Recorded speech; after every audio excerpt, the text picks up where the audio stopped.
গোটা গ্রামের একটা যে ইয়ে হলো, বদনাম হলো। ও একটা মেয়ে হয়ে একটা মেয়েকে মেরে দিল।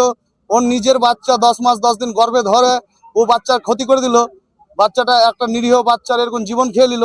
ওই মেয়ের আর কি চাইবো? ওই মেয়ের একবার প্রকৃত শাস্তি। তার নাম কি? যে মেয়েটা নামটা সঠিক আমরা জানি না।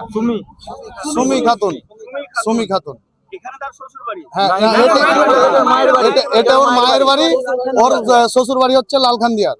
ও অ্যাকচুয়ালি প্রকৃত মায়ের বাড়িতেই থাকে। এখানেই থাকে। হ্যাঁ, এখানে থাকে। মেয়ের চরিত্র খারাপ, মেয়ে খারাপ বলে এখানে থাকে মায়ের বাড়িতে। মানে পরকীয়া ছিল নাকি? না, পরকীয়াতে ওটা বলতে পারবো না, কিন্তু বাস্তব কথা হচ্ছে যে ও বাচ্চাকে মেরেছে মানে ও কোনো খারাপ কাজেই আছে। সদর মারছিল। আপনারা কি চাইছেন? সতের মানে নিজে গর্ব নিয়ে 11 দিন আগে সিজার হয়েছে। 11 দিনের দিন বাচ্চাকে মেরে ফেলেছে। মেরে বালতিতে ভরে রেখেছিল। বালতিতে ভরে ও ছাদে গেছিল পজিশন খুঁজতে, কোথায় ফেলবো বাচ্চাটাকে। সেই পরিস্থিতি হয়নি। হ্যাঁ, সেই সুযোগটা পাইনি ফেলার। তার আগে জানাজানি হয়ে গেছে।